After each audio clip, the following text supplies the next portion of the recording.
Sejam todos bem-vindos a mais um Momento Frisson. Hoje a nossa entrevistada é Cassiane Costa. O nosso tema que nós vamos abordar é inclusão. Então vem com a gente para conhecer muito mais.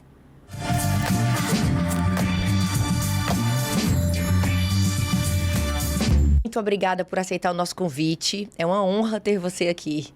Obrigada a vocês pelo convite. É um prazer estar participando. Olha só, eu quero conversar contigo sobre inclusão. Nas pesquisas, nós vimos que você tem 2 filhos com autismo. E eu queria que tu contasse um pouco da tua história, a descoberta, como é que foi essa... Eu acredito que o choque, porque a gente nunca espera que nossos filhos sejam diagnosticados com algo que a gente não espera. Me conta como é que foi o nome dos 2 príncipes. É um príncipe e uma princesa, né? É um príncipe e uma princesa. É o Vinícius e a Zara. Isso. Então conta pra gente como é que foi. Então, aquela surpresa, né? Que não... É isso, ninguém espera um diagnóstico desses. Quando você engravida, quando você idealiza o seu filho, né? Quando você vai fazer os ultrassons, todo mundo quer que esteja com todos os órgãos no lugar ali, né? E aí nasce aquele bebê, mamãe de primeira viagem, pega totalmente de surpresa, né? E nos primeiros meses dele, eu não notei, assim, nada que me chamasse atenção, né? Ele fazia contato visual quando mamava, eu lembro demais que ele olhava para mim e eu dizia pro meu marido assim, nossa, parece que eu tô vendo aquele emoji dos olhinhos de coração, sabe? Porque ele olhava assim para mim tão apaixonado e era a coisa mais linda. E o desenvolvimento motor dele foi todo a contento, então ele tinha um tônus muscular muito bom, ele não teve aquela hipotonia que às vezes é comum em bebê autista, né? A gente começou a observar algumas coisas, mas ali para o final do primeiro ano, quando ele foi fazendo 9, 10 meses, que eu fui notando que algumas coisas que os bebês da idade dele já faziam, ele ainda não fazia. Então, assim, eu digo que a primeira coisa que me chamou muita atenção é que ele não batia palma. Por isso, inclusive, o nome do meu livro, Palmas Pra Que Te Quero. Porque ele não batia palma. Quando eu comecei a introdução alimentar dele, que foi super tranquila, e aí eu descobri depois com o neuro que já era um sinal de passividade dele, né? Porque certo. Não é esperado que um bebê tenha uma introdução alimentar tranquila. O esperado é o quê? O bebê recusar o alimento, Sim. é cuspir, é estranhar a textura, e ele não. Desde a primeira frutinha que ele comeu, ele abriu o bocão mais lindo do mundo. E eu me orgulhava tanto disso, porque eu via minhas amigas passando perrengue ali na introdução alimentar, que é uma fase muito difícil, e o Vinícius comia de tudo que eu oferecia para ele comia, tranquilamente. Então, para mim era, tipo, ganhei na loteria, né? E aí, toda vida que ele comia, eu comemorava e batia palminha, e comecei a pegar as mãozinhas dele para bater palminha também. Pra e estimular. ele não repetia o gesto, né? Ele não fazia sozinho. E aí, toda consulta da pediatra, que no primeiro ano é ali mensal, né? Ela avaliava o tônus e tal, e dizia, nossa, ele tá ótimo, desenvolvimento ótimo, não sei o que. Eu disse, doutora, ele não bate palmas. Ela disse, não, mas é isso, é o tempo dele, ainda tá cedo, não sei o que. Aí ele fez 10 meses, fez 11, fez 1 ano e não batia palma. Ele não bateu palminha no aniversário dele de 1 ano, né, na hora dos parabéns. E aquilo me inquietava, assim...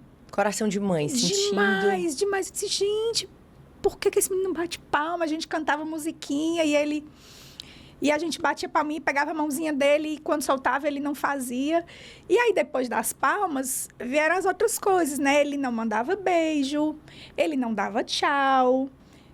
Quando eu chegava em casa, ele não vinha correndo me receber, ele estava ali quietinho, brincando com alguma coisa, ele permanecia ali, entendeu? Ele não vinha correndo. Foram coisas que a gente começou a estranhar, né? Com 1 ano e 4 meses, ele não falava ainda quase nada, balbuciava muito pouco. E aí, esses sinais fizeram a gente meio que ligar ali o sinal de alerta, né? Te levaram a essa conclusão, né? E aí eu pensei, é porque ele não está na escola, né? Aquela história, é porque ele não tem contato com criança, vamos botar na escola. E aí a gente colocou na escola. E toda vida que eu ia buscar, eu perguntava, né? Tia, e aí, como é que tá o Vinícius? Ele tá ótimo, não sei o quê, tá interagindo. Tá, tudo bem.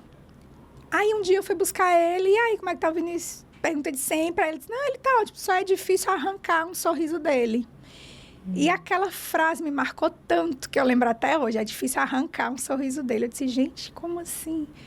Um bebê aqui em casa é super sorridente. Tipo, ele ria da gente matando muriçoca, sabe? Tem um vídeo dele morrendo de rir, a gente matando muriçoca. E na escola, não. Era difícil arrancar um sorriso do meu filho. Aí ela ainda disse assim, a gente faz a maior palhaçada, a maior macacada, e ele não ri. Aí eu, gente, que coisa estranha. E aí, aquele dia, eu peguei meu filho para ir para casa, eu botei ele na cadeirinha e eu fui chorando até em casa, da escola até em casa, porque eu sabia que tinha alguma coisa errada. Eu disse, não pode ser, tem alguma coisa errada. E o meu esposo já comentava assim, Cassi, será que não é bom a gente levar num neuro, não sei o quê? Quando ele tinha ali perto de 1 ano, né? E eu dizia, não, vamos botar na escola, não sei o quê. Que foi um movimento contrário. Normalmente, a mãe é a primeira a fazer esse movimento para levar para o médico, né? E o pai é resistente. Lá em casa, não. Foi ele que deu o primeiro toque ali. E eu pedi para esperar. E nesse dia, ele chegou de trabalhar à noite, aí viu que eu estava assim com uma cara péssima. Aí perguntou o que foi que aconteceu. Aí eu disse, vamos marcar o neuro para o Vinícius. Aí ele disse, tá, o que foi que aconteceu? Aí eu expliquei a história para ele, né? Ele disse, vamos marcar. Aí ele é professor de uma faculdade de medicina aqui. E aí, conversando na sala de espera com um médico, também professor amigo dele, que é neuropediatra, doutor Sávio, inclusive, saudoso doutor Sávio. Nossa, muito foi carinho um anjo. Por ele, muito carinho por foi ele. Um anjo na nossa vida. E aí, ele conversando, Sávio, então, o Vinícius está assim, assim, assim, a gente nota isso, a gente nota aquilo, o que é que tu acha? Não sei o que. Aí o Sávio disse, leve no meu consultório, vamos avaliar. E aí, com 1 ano e 5 meses, o Vini estava no consultório do Dr. Sávio. E ele foi uma consulta, assim, terapêutica, assim, para os pais, principalmente, Sim. né? Então, a gente passou, acho que umas 2 horas lá, mais ou menos. Ele brincou com o Vinícius e conversou com a gente, quis saber tudo, desde a gravidez, o parto, os primeiros meses, tudo. E aí, depois que ele ouviu a gente e viu o Vini, ele disse, eu seria muito irresponsável se eu chegasse para vocês e dissesse, vamos esperar o tempo dele, né? Não, é o tempo dele, vamos esperar. Não posso fazer isso, porque aqui eu já vejo alguns atrasos claros, evidentes, e que a gente precisa estimular.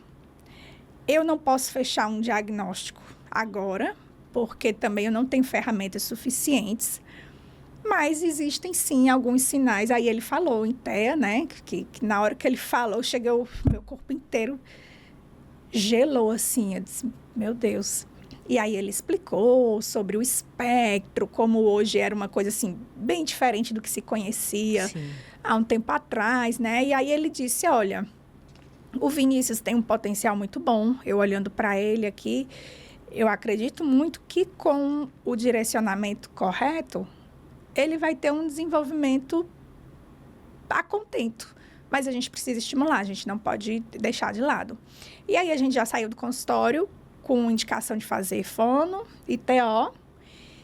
E eu digo muito que o momento mais difícil para mim não foi nem a confirmação do diagnóstico. 6 meses depois, né? Que 6 meses depois a gente voltou e tivemos a confirmação. O momento mais difícil foi esse período do não saber o que está acontecendo. Sim. Né? Então, ali entre agosto de 2016 e dezembro, janeiro, eu lembro que no Natal e no Réveillon de 2016, eu estava assim, bem sensibilizada, que foi um período que ele começou a fazer as terapias e tal. Esse período ali, para mim, foi o mais difícil, assim, de eu tentar entender o que estava acontecendo com meu filho e querer correr atrás de saber o que eu podia fazer para ajudá-lo, né? Tipo, e agora? O que eu vou fazer com esse bebê que não responde como deveria ou como esperado? Como é que eu posso ajudar ele? Então, ali, meio que nasceu a mãe terapeuta, a mãe estudiosa do autismo, a mãe ativista, né? Foi tudo meio ali junto, antes mesmo do diagnóstico, né? Inclusive, hoje você tem um Instagram, que é Autismo por Leveza. Autismo com Leveza. Autismo com Leveza, Isso. Vou colocar aqui nos créditos. Isso. Que é exatamente dando dicas de como lidar, né? Isso. Você citou uma frase que ele não alcançava as expectativas do que vocês estavam imaginando, mas eu acredito que isso é muito dos pais. Nós que somos pais de crianças de crianças especiais, a gente fica numa expectativa muito grande. E eu, por ter um filho com síndrome de Down, a gente muitas vezes compara outras crianças. Então, quando o Miguel está na sala de aula, que os amigos estão correndo e ele não tem essa capacidade de correr como os demais, a gente muitas vezes diz, meu Deus, o que eu posso fazer pelo meu filho? Mas dentro das condições dele, tanto ele como o Vinícius, eu tenho certeza que eles estão evoluindo no tempo deles. Então, nós pais, até as pessoas que não conhecem sobre a síndrome, as deficiências, as pessoas exigem muito. Mas pelo fato de você ter começado já a estimular, já ter levado nos médicos com um período tão curto de vida, eu acredito que ele tenha tido um ganho muito grande. E aí, como é que tu faz esse movimento nas redes, Cassie? Como é que tu apresenta? Qual é o objetivo? As pessoas que não conhecem, eu quero apresentar realmente. Você que é mãe de 2 crianças atípicas, nós vamos já falar da Zara. Como nasceu desse desejo de ajudar o Vinícius e mostrar para outras mães a realidade, não é isso? Então, na verdade, nasceu muito por acaso, porque... Na verdade, o blog começou, era mãe farmacêutica. Sim. Não tinha nada de autismo. Porque com o diagnóstico do Vini, eu parei de trabalhar, eu sou farmacêutica, né? E aí, quando veio a confirmação, com 1 ano e 11 meses, ele ia começar a fazer terapia de forma mais intensa, tinha aba todo dia em casa. Então, ia ter que ter alguém ali acompanhando, né? Eu não tinha babá, então tinha que ser eu. E aí eu parei de trabalhar, eu conversei muito com meu esposo, a gente decidiu, não, realmente acho que é o melhor por enquanto. E eu gostava muito do que eu fazia, eu era farmacêutica de farmácia comercial, que normalmente é um leque da farmácia que as pessoas não gostam muito. É meio reduto, pelo menos no meu tempo, né? Agora eu vou falar igual a tiazinha, no meu tempo, a gente ia para a farmácia comercial assim que se formava, né? Porque era o mais acessível, né? Para o recém-formado. E eu não, eu fiquei porque eu gostava. Eu tinha 10 anos de formada e eu estava na farmácia comercial por opção, porque eu gostava daquilo, né? Eu adorava atender o público, atender as pessoas e tal. E minha profissão sempre foi um ponto muito importante da minha vida. Então, eu sabia que eu ia sentir falta disso.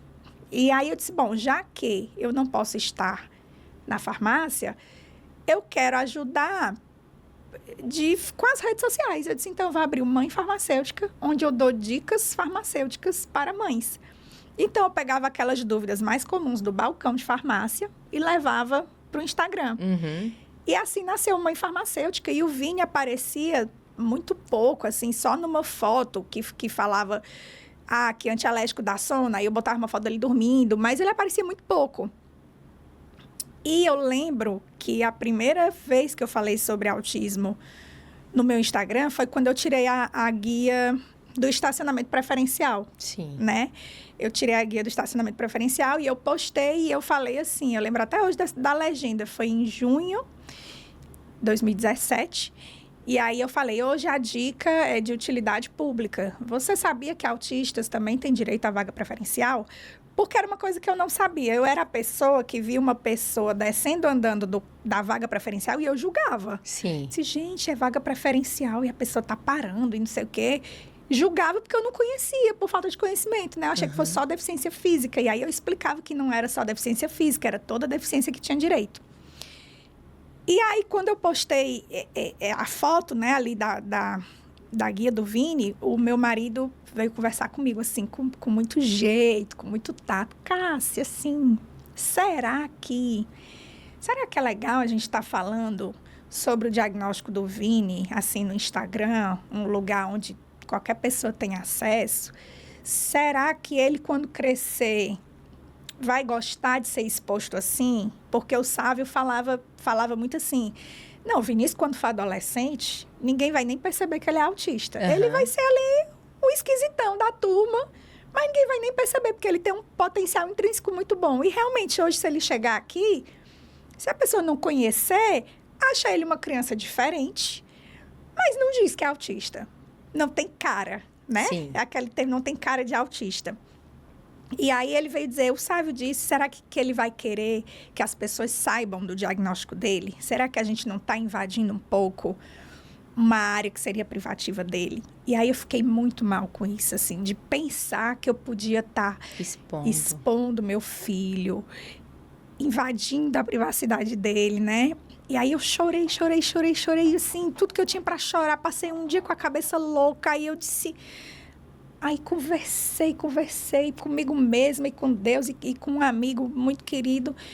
E aí depois que passou assim, eu disse, mas vem cá, por que ele ia ter vergonha de falar sobre o diagnóstico dele? Aí eu fui pensar nesse lado, né? Por que ele ia ter vergonha de dizer que é autista?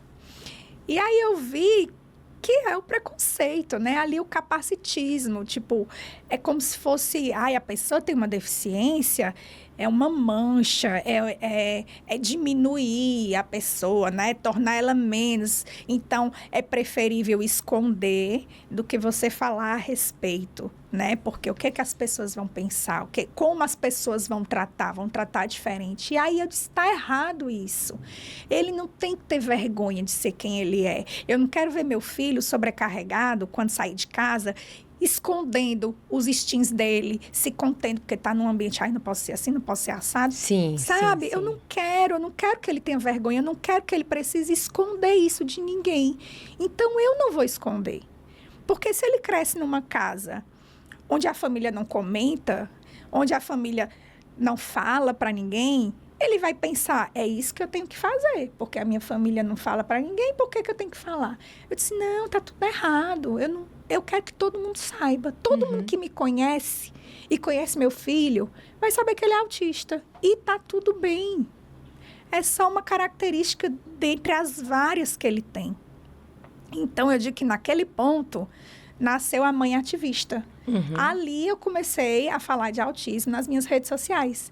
Então, eu comecei a mostrar como eu estimulava ele em casa. Eu comecei a falar sobre as conquistas, sobre as vitórias. E aí, essa história da comparação que você falou, né? Eu digo muito assim, a gente não pode comparar nossos filhos com outras crianças. Seja típica ou atípica, é muito injusto com eles, né? A comparação é muito injusta. Principalmente quando a gente fala de um desenvolvimento atípico, é mais injusto ainda. Então, não compare seu filho com ninguém. Compare com ele próprio, compare com quem ele era há 6 meses atrás. Certíssimo. Olha o que ele não fazia há 6 meses e olha o que ele faz hoje. Então, eu tenho um grupo de mães atípicas da associação que eu faço parte e é um ambiente que a gente se sente muito segura. Desculpa. Para compartilhar, porque a gente entende muito a realidade uma da outra, né? Então, a vivência, assim, né? A vivência de todos os dias. Então, tal hora, uma mãe chega 9 horas da manhã e posta no grupo, gente, meu filho fez cocô no vaso pela primeira vez. Uma criança de 10 anos. Que se você for falar para uma pessoa que não tem um filho atípico, vai pensar, tá, e daí? O meu faz desde que tinha 2. Mas uma mãe atípica entende a riqueza disso, sabe? Tipo, ele fez cocô no vaso a primeira vez, e isso é lindo, isso é uma evolução incrível, sabe? Então, a gente valoriza muito cada pequena conquista, né? Eu aprendi muito isso com o Vinícius. Eu acredito que você se confortou e, com certeza, hoje você é uma pessoa muito mais segura, podendo ajudar outras pessoas. Há 20 anos atrás, há 10 anos atrás, há alguns anos atrás, as pessoas escondiam os filhos e muitas vezes não assumiam as suas deficiências. E a partir do momento que você levanta aquela bandeira, meu filho, você tem autismo, Miguel Neto, você tem síndrome de Down, nós vamos tentar superar os seus limites, e as pessoas vão se espelhando na gente. Porque enquanto você está num shopping que vê uma criança com crachá ou com a própria síndrome de Down, com paralisia cerebral, e você sabe lidar, é uma das bandeiras que eu mais tento defender. É como as pessoas que não têm crianças especiais na família saibam lidar num parquinho, saibam lidar no meio do shopping, na hora que eles forem fazer uma compra. Então, assim, eu vejo hoje o mundo muito intolerante com nós que somos pessoas típicas, mas que todos nós temos algum tipo de síndrome. Seja síndrome do pânico, seja síndrome... Todos nós temos alguma deficiência. E acho que pelo mundo, do jeito que está andando. E os nossos filhos, que são crianças atípicas, eles precisam ser respeitados e as pessoas precisam saber que eles têm um limite. Então, quando você falou, me emocionei muito da discussão entre você e seu esposo, e você teve essa sabedoria. Na minha casa, a gente pensou muito como iríamos falar, mas como eu sou uma pessoa pública, eu falei, por que não mostrar o Miguel? O Miguel é uma criança perfeita, o Miguel é uma criança com saúde. E era o que eu mais pedia na gravidez. Então, nossos filhos nasceram com saúde. Eles têm uma deficiência que a gente está tentando cada vez mais evoluir. E a medicina, com a fisioterapia, com a tecnologia, está vindo com muito mais força para que a gente possa fazer isso pelos nossos filhos.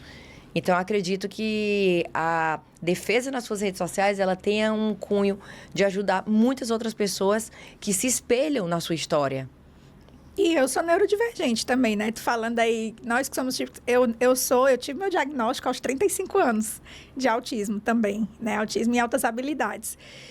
Estudando muito com Vinícius e tal, e aí ouvindo muito autistas adultos que foram diagnosticados tardiamente, e eu disse, gente, isso é tão eu, sabe?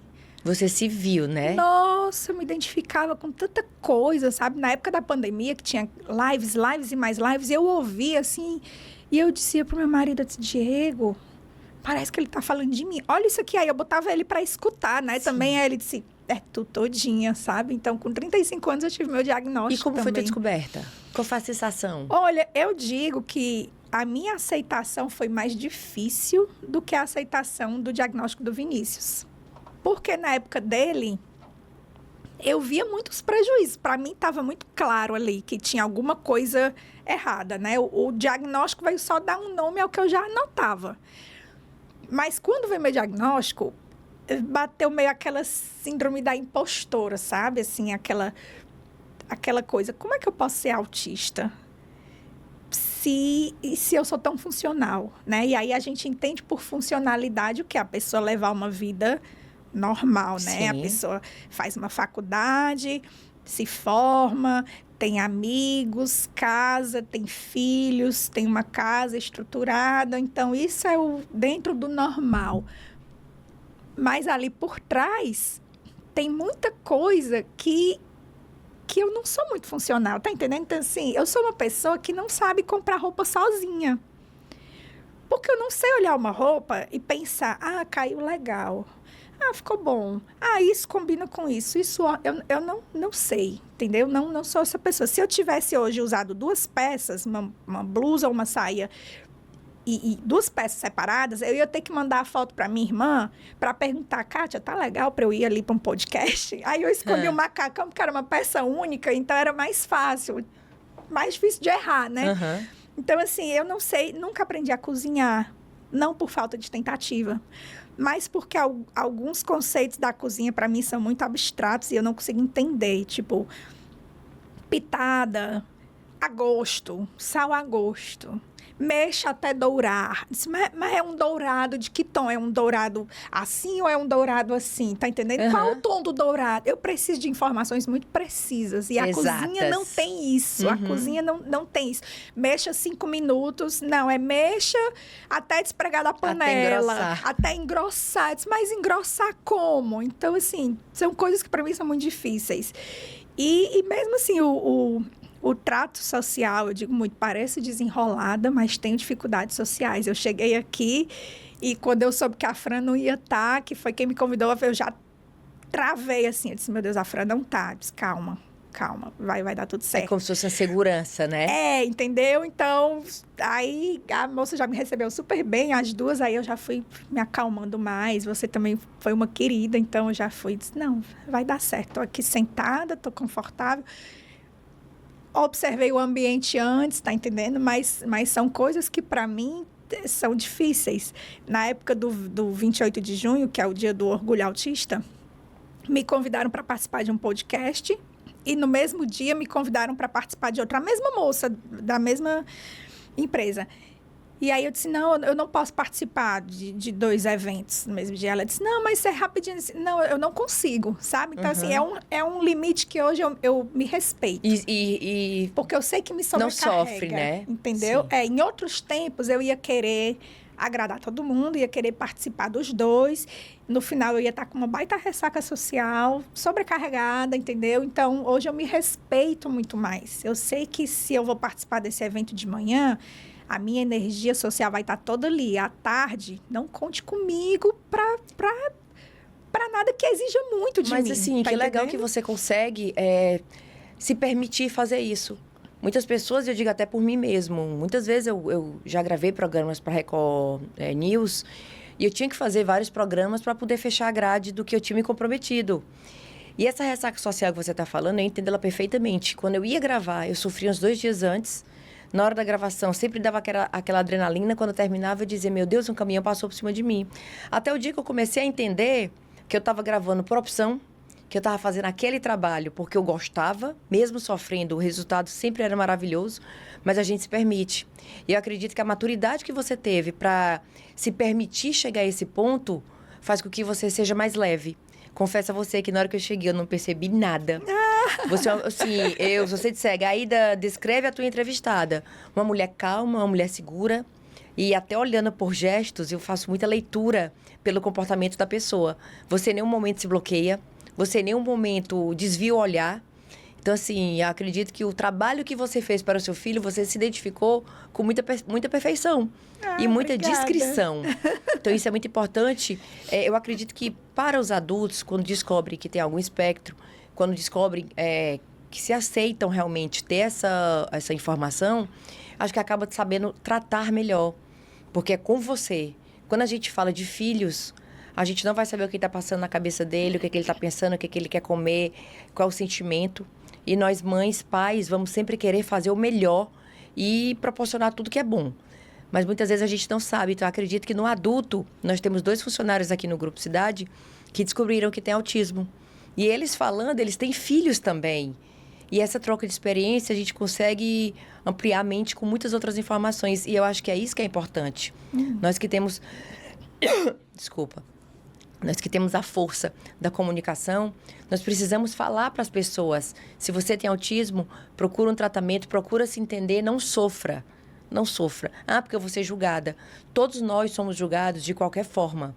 E com o tempo, eu aprendi, inclusive, a me vestir como eu gosto. Se falou da roupa, eu me identifiquei muito. Muitas vezes, isso é nítido, a mulher se arruma para outra mulher. Como é que a fulana vai pra festa? Será que eu vou estar linda? Será que eu vou estar decotada? Eu vou estar magra? E um belo dia eu fui pra festa que eu tava me achando muito bonita. E uma amiga minha chegou, aí eu falei, tu gostou da minha roupa? Ela falou, não, eu acho que não combinou contigo. Mas sabe aquele dia que você tá se sentindo plena? Nesse dia virou uma chave na minha cabeça. Eu falei, eu nunca vou agradar 100%. Então hoje eu vou para um evento como eu estiver me sentindo bem. Me agradando, E a né? equipe que trabalha comigo sabe o tanto que eu sou autêntica, o tanto que eu sou segura de colocar um sapato baixo, colocar um sapato colorido, brilho. Amo brilho, olha aí, ó, como é que eu tô. Linda. Então, eu acho que quando a gente tem essa segurança, a gente transparece muito mais tranquilidade para as pessoas. E o seu exemplo, eu consegui perceber isso sem saber. Se você não dissesse, a gente não tinha noção. Agora eu vou mudar de assunto e falar um pouco da Zara. Quantos anos a Zara tem? Que a gente já falou tanto do Vinícius. A Zara tem 6. A Zara foi muito engraçado, porque quando a gente foi ter o Vinícius, foi aquele sonho, né? Do primeiro filho esperado. Então, eu tinha ovário micropolicístico, então eu levei 10 meses para engravidar. Eu não ovulava em todo o ciclo, eu passava 90 dias sem menstruar às vezes, e aí achava que estava grávida e fazia o teste e não estava, e vinha a frustração e tal. Com 10 meses eu engravidei. E quando a gente pensou em ter a Zara, na verdade, a gente não pensava em ter o segundo filho. Eu tive um alarme falso, a minha menstruação, depois do Vini, regularizou bem direitinho. Sim. Uma coisa que nunca foi. Depois do primeiro filho, ficou bem regularzinha. 30 dias estava ali. E aí, a minha menstruação atrasou uma semana. Atrasou 9 dias. E eu disse, Diego, eu tô atrasada? E não acontecia mais, né? E fiquei meio apavorada, porque disse, meu Deus, tipo, a gente não estava tentando ter um segundo filho agora. O Vini, com a demanda que tinha, né? Sim. Ele tinha ali perto de 3 anos. Fiquei assustadíssima. Eu disse, agora como é que vai ser? Fiz o teste e deu negativo. E aí, sabe quando, em vez do alívio, você sente poxa, que pena. Sabe, assim? Se fosse positivo, Você não queria, ia mas ser não tão ruim. queria. Eu nem sabia que eu queria. Eu só percebi que eu queria quando eu vi o negativo. E aí eu conversei sobre isso com meu marido, eu lembro demais. Ele estava de férias, a gente estava na praia conversando em janeiro. Disse para ele como eu me senti em relação ao negativo, né, da suspeita. E ele disse, assim, eu acho que o Vini está numa fase boa. Podia ser bom, tipo, acho que daria certo. Aí eu disse, vamos tentar? Eu disse, vamos tentar. Isso foi em janeiro. E eu demorei 10 meses para engravidar do primeiro filho, né? Em fevereiro eu descobri que eu estava grávida da Zara. Meu Deus. Então foi assim um negócio muito rápido. E eu digo que foi rápido para não dar tempo de desistir, sabe? Porque se demorasse muito, talvez a gente pensasse, quer saber? Não vou mexer no que tá quieto. Sim. A coisa já estava ali andando tão direitinho, sabe? Já tinha passado a tempestade do diagnóstico, o Vini vinha evoluindo muito bem, a gente estava numa fase em que ele estava muito bem, assim, já tinha diminuído muito as desorganizações e as crises, então estava uma calmaria. Se demorasse muito, eu acho que a gente ia desistir. Aí eu digo que Deus mandou a Zara logo para não dar tempo de desistir, sabe? Ela veio e a Zara foi muito engraçado porque ela foi um bebê muito diferente do Vini. O Vini era um bebê que não dormia de dia. Então, eu via aquelas tabelas de sono do bebê e ficava desesperada, porque dizia que o bebê tinha que dormir 18 horas por dia. O meu filho não dormia de dia. Ele passava o dia acordado. Eu botava no peito para mamar, ele mamava. Na hora que eu tirava, ele acordava. Então, ele demandava muito de mim o dia inteiro. Eu tinha que estar o tempo inteiro junto. E a Zara foi o típico recém-nascido, mama e dorme. Ela veio já pronta para uma casa de mãe de 2. Porque ela foi um recém-nascido que eu só lembrava que tinha um recém-nascido em casa quando ela chorava para mamar. Eu dava de mamar, ela dormia, e ali ela dormia 3, 4 horas, e eu dava assistência ao meu mais velho. E aí diziam assim, não pode deixar dormir mais de 2 horas na soneca, porque vai atrapalhar o sono da noite. Para mim, é contra a minha religião acordar bebê que está dormindo. Sempre foi, sabe? Eu lembro do Vinícius bebezinho, a enfermeira que me ajudou com a amamentação dizia, olha, você tem que, de noite, mesmo de noite, você acorda ele de 3 em 3 horas para mamar, porque ele pode ter hipoglicemia. Aí eu olhava assim, eu vou acordar? Se o menino tá dormindo, não. Ele sabe quando tá com fome. Eu nunca acordei meus filhos para comer. Nunca. E aí, os 2 dormiram muito bem à noite, desde sempre. O Vini não dormia de dia, mas à noite, pelo menos, ele dava um descanso. Descansava. Ele dormia, com 1 mês, ele dormia 6 horas seguidas, 7. Então, assim, para mim, tava ótimo. Dormindo à noite, tava de boa. E a Zara era um bebê que dormia o dia inteiro. Mamava e dormia. Mamava, fazia cocô, dormia. Repeat, sabe, assim? A minha mãe dizia assim, me avisa quando a Zara estiver acordada, porque eu quero conhecer ela de olho aberto. Meu Deus! A menina tinha quase 3 meses e a minha mãe não conhecia ela ao vivo de olho aberto, só por foto, sabe? Então, assim, foi um sossego. Eu digo que ela foi a calmaria que veio depois do temporal. E aí, quando ela foi crescendo... Aí eu vi que, na verdade, ela era o temporal e não o Vinícius, porque depois que passou ali os primeiros meses, quando ela foi crescendo e ficando ali com 1 ano, né? Ela sempre foi muito cheia de vontade, uma personalidade muito forte, desde sempre. Ela se trocava com um irmão que é 3 anos mais velho, sabe? Que então, linda. assim, ela batia de frente e bati o pé mesmo. E aí eu disse, meu Deus, que menina do gênio difícil. Aí, por outro lado, eu pensava, não, ela tá certa. A gente precisa ser assim, mulher principalmente, que a gente foi ensinada sempre a não se posicionar. E não, a gente tem que se posicionar. Então, eu sempre incentivei, diga o que você quer, diga o que você não quer, seja a sua própria voz. E ela é essa criança, tipo, que quando tá incomodada, ela vai e fala. E isso me dá nos nervos, porque às vezes... É difícil de lidar com isso, tá entendendo? Muito opiniosa. Muito opiniosa. E ela é muito igual a mim. Eu tenho uma madrinha que me criou, me conhece desde que eu tinha 1 ano de idade. E hoje em dia me ajuda com eles. E ela diz, a Zara é tu todinha. É tu inteira. Quando tu era criança, tu era isso aí. Tu era igual. Então, o Vini sou eu fisicamente e a Zara sou eu de gênio, de personalidade. Então, é muito difícil você se ver assim nesse espelho, sabe? Porque ali você vê todas as suas falhas, todos os seus defeitos gritando para você. Então, a Zara, é muito difícil para mim, às vezes, eu disse, meu Deus, eu manter a calma. Ela me tira muito do sério, sabe? Assim, porque ela é muito igual a mim. Então, o que o Vini, eu consigo negociar muito bem os combinados e tal, com ela não dá certo. E eu fui tentar ser para ela a mesma mãe que eu fui para ele, porque com ele estava funcionando bem, né? Eu me achava uma boa mãe quando eu era mãe de um, funcionava bem. E tudo que eu aplicava para ela não dava certo. Aí eu percebi, eu disse, meu Deus, eu não posso ser para ela a mesma mãe que eu sou para ele, porque ela é diferente, eu preciso ser outra mãe para ela. E aí eu redescobri o meu maternar com a Zara. E ela é, assim, uma menina incrível, explicute, e cheia de vontade, cheia de opinião. E ela tem 6 anos e às vezes nem parece que tem 6 anos.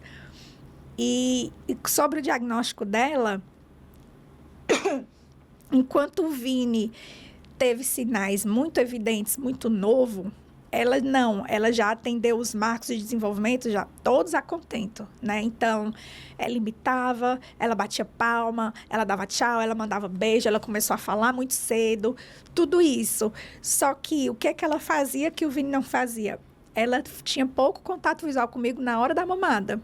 E isso eu percebi... Aí você percebeu logo cedo. Muito novinha. Ela, com uns 3 meses, eu disse pro Diego, ela não olha para mim quando ela tá... Ela fica olhando para a alça do sutiã. Eu lembro que ela olhava para a alça do meu sutiã e não olhava para mim. E aí eu estimulava, né? Eu ficava fazendo sons, barulhinhos para chamar a atenção do olhar vermelho. dela. Batom vermelho para amamentar e tal. Levei pro Sávio, eu disse, Sávio, tô notando isso. Aí ele disse... Vamos acompanhar, né? Porque já tem o histórico familiar. Com 10 meses, a gente levou ela na primeira consulta para o Sávio. E aí ele disse, olha, tá tudo aqui dentro do esperado. Vamos acompanhando. E aí, enfim, aconteceu o que aconteceu com o Sávio. E eu continuei acompanhando ela. Mas ela, desde muito novinha, ela adorava alinhar, que também era outra coisa que o Vini não tinha. Ela pegava os livrinhos e botava todos enfileirados. Tá arrumado. Olha, mamãe, é uma estrada de livro. Eu disse, é uma estrada de livro. Aí ela pegava os carrinhos, tudo alinhadinho, os carrinhos. Eu disse, Zazá, tu tá brincando de quê? É um estacionamento, mamãe. Eu disse, é um estacionamento. Então, assim... alinhado, mas dentro da lógica da brincadeira dela. As cartas de baralho, ela pegava um baralho e ela alinhava as cartas inteiras e dizia que era um caminhozinho ali para andar por cima. E aí eu mandava as fotos para a psicóloga, né? Aí eu disse, Yara, olha isso aqui. Mas assim, todo o resto, o desenvolvimento social, todo a contento. Mas aí eu levei ela na psicóloga, ela tinha uns 2 anos, eu acho. E ela fez uma primeira avaliação e ela disse, olha... E o que é que ela estranhou muito? Ela chegou na sala da psicóloga, aquela sala cheia de brinquedos, cheia de estímulos, e ela ficou estática. Essa menina ficou parada, igual um 2 de paus, como diz minha mãe. Era um ambiente que ela não conhecia. Então, ela primeiro observa. Ela é aquela pessoa... Se ambienta para saber se está tudo ok. Primeiro ela observa. Então, mesmo a gente dizendo, Zarinha, pode mexer, escolha um brinquedo. Ela não ia. Aí eu saí da sala, ela ficou com a psicóloga e ela não se soltava ali, não interagia. E aí a Yara disse que chamava a atenção por ser muito discrepante de todo o resto do desenvolvimento dela. Se ela fosse mediana... em vários pontos, ok, é uma criança mediana, mas dentro da curva de desenvolvimento dela. Mas ela era muito além em alguns pontos. E outros e não. Nesse ponto social, menos. Tinha um vácuo, sabe? Então, ela começou a fazer terapia ocupacional, porque a questão sensorial nela também sempre foi muito gritante. Como em mim também, eu sempre tive uma questão sensorial, assim... de cabelo, eu não aguento cabelo solto. A Zara vai tomar banho, se tiver um fiozinho de cabelo no dedo, ela para tudo. Peraí, mamãe, deixa eu tirar esse cabelo aqui, sabe? Porque incomoda muito ela. Então, a gente começou com a terapia ocupacional e ajudou muito ela nessa questão sensorial e de explorar o ambiente, né? Então, hoje ela chega num parquinho, ela já se joga para brincar, coisa que antes ela ia ficar 2 horas observando, até se sentir à vontade. Até ganhar confiança para poder Então, brincar. Hoje não, hoje ela já explora bem mais. E aí, o diagnóstico dela, eu digo que só veio porque a gente já conhecia muito por conta do Vinícius. E eu já tinha tido o meu próprio diagnóstico. E eu via ela igual a mim. Eu disse, gente, se eu sou autista, não tem como a Zara não ser, sabe? Porque era muitas coisas parecidas. Mas já veio, assim, numa casa que já estava muito ambientada, né? Então, não Já teve... entendia, já sabia das relações, de como facilitar para a vida deles. Isso. Na verdade, foi ótimo, porque... pronto, agora os dois são autistas? Ótimo, os dois vão ter desconto nos brinquedos, porque os brinquedos dão desconto para a criança PCD. Então, assim, facilitou muito, na verdade, a dinâmica lá em casa. Mas já era esperado. Deixa eu falar aqui para quem está seguindo a gente no nosso canal. Aproveita para poder comentar, compartilhar e não deixe de ativar as notificações. Vocês sempre estarão recebendo os vídeos em primeira mão. Vou continuar aqui com a Cassiane, que Cassiane agora me fala um pouco do livro Palmas para Que Te Quero. Ela trouxe um livro de autoria dela. Foi meu terceiro filho. Onde é que eu mostro? Aqui, nessa câmera. Aqui, Palmas para Que Te Quero.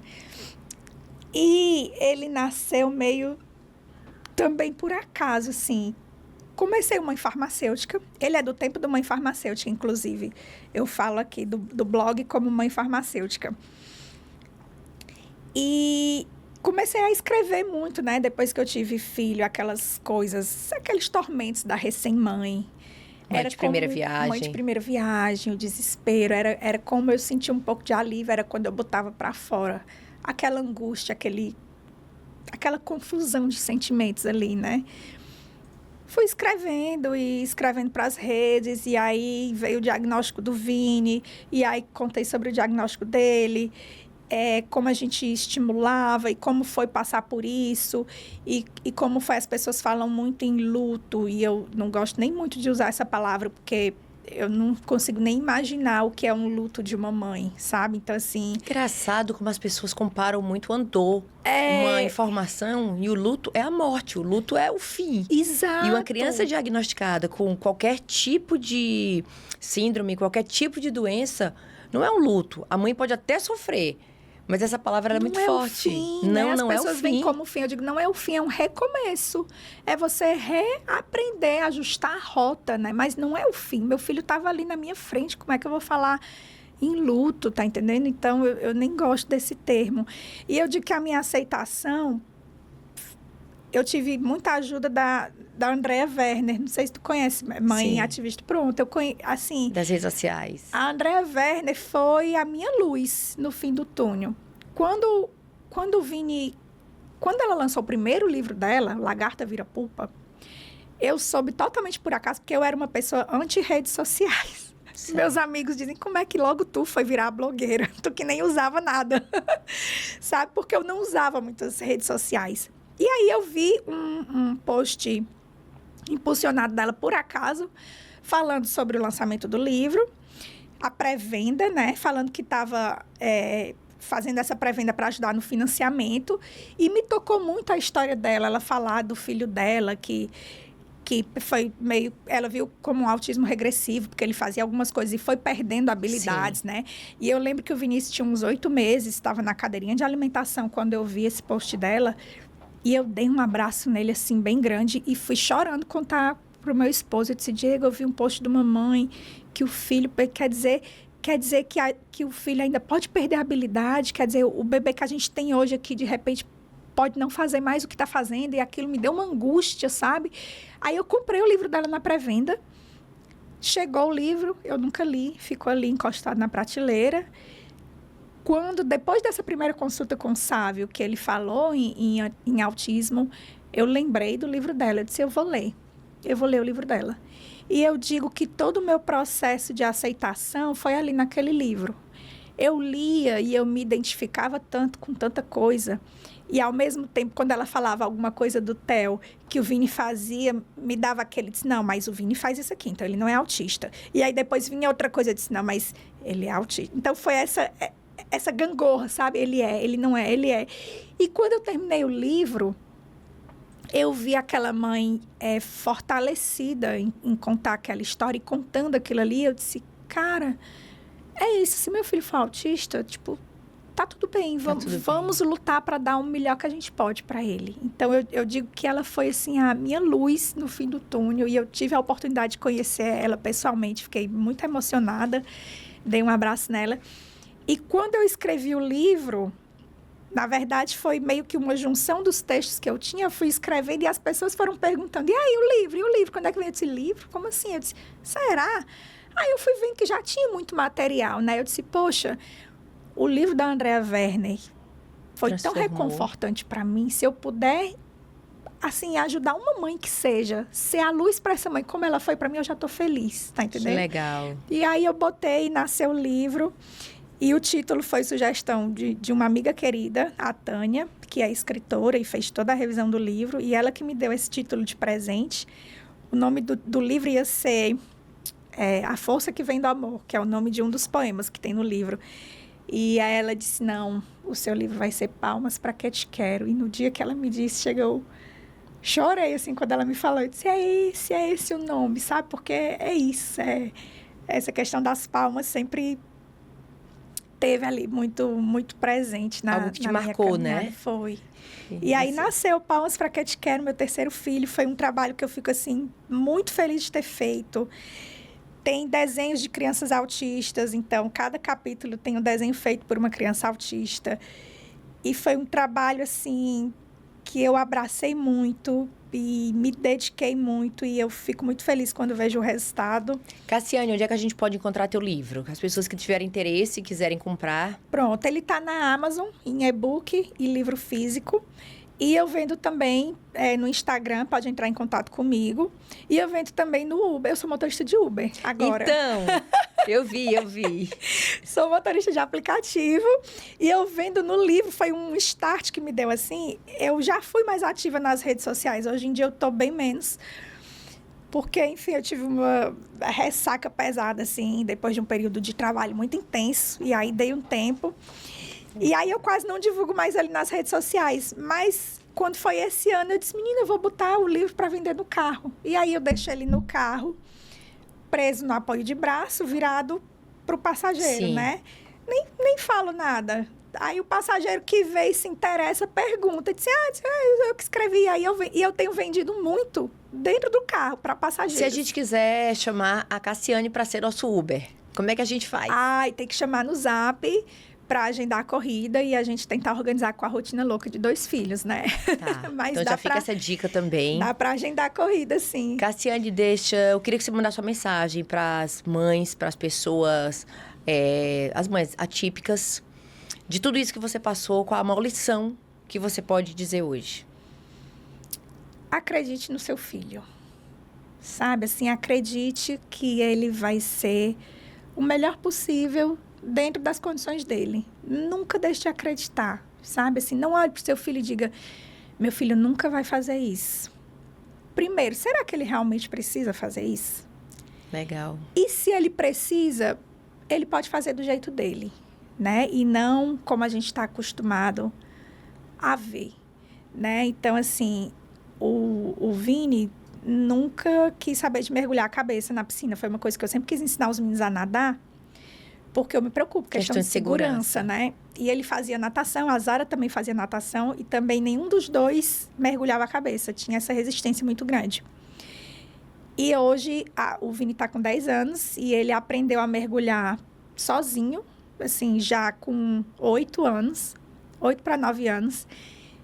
Hoje ele sabe nadar embaixo d'água, ainda não sabe em piscina que não dá pé, mas ele aprendeu sozinho, no ritmo dele, a gente estimulando ali em casa, nunca deixou de ir para a piscina por isso. Né? A gente ia para a piscina e ele era criança que ficava jogando água para cima o tempo inteiro. Água para cima, água para cima, água para cima, e era a brincadeira dele, entendeu? E hoje meu filho mergulha, e a Zara, vendo ele mergulhar, também começou a aprender a mergulhar. Espelhamento. Né? Então, ela também está aprendendo. E assim, foi no tempo deles, tá entendendo? Não adianta eu querer que o meu filho, todas as crianças nadam e o meu filho não nada. Tá, mas vamos ver o que a gente pode dar, então, de mecanismo. Com certeza, outras vantagens ele tem que outras crianças não têm. Isso, sabe? O que eu digo para muitas mãezinhas independente se é filho atípico, se é criança sem nenhum tipo de síndrome, todos nós temos limitações. Imagina os que nascem realmente com as limitações. Isso. Então, ver o seu exemplo, a gente chega à conclusão de que o mais importante é amar, aceitar e acreditar. Quando a gente ama, quando a gente acredita e aceita, tudo se torna mais fácil. Porque a gente pede ajuda. Eu conheço algumas mães que não aceitam o diagnóstico dos seus filhos, acabam não tratando. E isso pega muito na qualidade de vida da criança, da própria pessoa. Então, hoje eu tenho contato com muitas mães e crianças atípicas. E a gente vê o quanto mais estimula, mais eles estão inseridos na sociedade, mais eles trabalham. E eles têm a capacidade deles. Então, a gente vê vários exemplos, inclusive internacionais, com tipos de síndromes diferentes, deficiências diferentes, que estão aí fazendo história. Então, se eu sou boa na comunicação, eu não preciso ser boa na medicina. E eu não tenho nenhuma síndrome. Então, eu comparo muito eu faço muito esse alinhamento, porque muitas vezes a gente cobra dos nossos filhos que eles sejam capazes em todas as áreas, mas se a gente parava a pensar, nós não damos conta de todas as áreas. Né? A gente não precisa ser bom em tudo. Não tem essa necessidade. Então, o que a gente mais pede, o que eu mais falo, é que a gente acredite, ame e aceite. Porque a partir daí tudo vai acontecer. É tão bom descobrir que a gente pode ser medíocre, no sentido de mediano, né? Medíocre é isso, aquela coisa mediana. Menina, quando eu descobri isso, gente, eu posso não ser boa em alguma coisa e tá tudo bem. Eu fui aprender a tocar violão em 2021. Era um sonho que eu tinha de aprender a tocar um instrumento. E nunca minha mãe me colocou em aula de música, nada, não sei o quê. Eu disse, depois de velha, eu quero aprender a tocar um instrumento. E fui fazer aula de violão. E faz 4 anos que eu faço aula de violão. E tenho o maior orgulho de dizer que eu sou medíocre no violão. Tipo assim, quando as pessoas dizem que eu toco violão... Ai, tu toca violão, isso é pouco e ruim. Mas eu adoro, sabe? Assim, eu adoro e eu me permito ser muito ruim nisso. E é tão libertador você se permitir ser ruim em alguma coisa. Tipo, eu faço porque eu gosto, eu não faço para querer mostrar para ninguém ou para ser boa. Não, é muito bom fazer uma coisa em que a gente não precisa ser boa. Que legal. É ótimo. Que legal. Nunca tinha escutado isso, mas realmente a gente se exige muito. Então, quando a gente quer fazer algo, a gente quer sempre ser o melhor, feito. sempre... Verdade. Até um hobby vira aquela obrigação de, eu preciso... Performance, né? A gente vive no mundo da performance, alta performance. Não quero alta performance aqui, não. Eu quero só tocar meu violão bem desafinado. Tá tranquila, tá ali, ótimo. vivendo. Tá ótimo. Acho que quando a gente passa a interpretar que a vida da gente cabe a gente... se torna tudo mais fácil. Então, muitas vezes, você comparando a sua história do violão, muitas vezes eu faço algumas atividades para mim. Às vezes eu até posto brincadeira nas redes sociais. Com certeza tem quem não goste. Mas eu me sinto tão segura que muitas vezes eu digo, não, tá seguindo porque gosta. Se não quer, se não gosta daquilo, deixa de seguir. Então, que fique essa lição para todos os nossos telespectadores, para todos os nossos seguidores, ouvintes, porque vai sair no podcast também. E eu agradeço muito a sua presença, o seu exemplo de vida, que a gente possa nesse podcast. Se a gente conseguir tocar pelo menos uma mãe, uma família, a gente já fez muito. Já foi muito. E eu tenho certeza que quanto mais a gente conversa, as pessoas vão se identificando e aceitando seus filhos. Eu não falei sobre alimentação, mas era um ponto que eu queria ter tocado, mas o nosso tempo está super restrito. Mas eu agradeço de verdade o seu convite. Agradeço a Fran que lhe convidou e você aceitou de pronto instante. E espero que você tenha se sentido muito à vontade e confortável aqui com o nosso bate-papo. Fiquei. Agradeço o convite, agradeço a receptividade de todo mundo. Fiquei muito à vontade, cheguei morrendo de medo. Tomei uma água ali e pronto, e respirei fundo. Mas é o que eu falo para todos os entrevistados. Quando você domina um assunto, você não tem como receber uma pegadinha. Né? Porque nós vamos falar do que você lida, do que você sabe. É muito mais difícil para o entrevistador entrar no ritmo, porque a gente cria a pergunta, mas você domina o assunto. Então não tem que ficar nervosa. Com certeza vai ser sempre falado sobre o que você vivencia, o que você... Olha aí, os fãs ligando. A gente atende já. Mas quando você domina o assunto, não tem por que ter medo. Então, espero que você tenha se sentido muito confortável. Me senti. Compartilha Obrigada. nosso vídeo, divulga e o que precisar, venha para o Momento Frisson. Obrigada. Sempre as portas estarão pelo abertas. Convite. Foi um prazer enorme. Obrigada. E para vocês que estão acompanhando o nosso vídeo, em breve vem muito mais novidades. E não deixem de comentar, curtir e compartilhar. Beijo, até a próxima.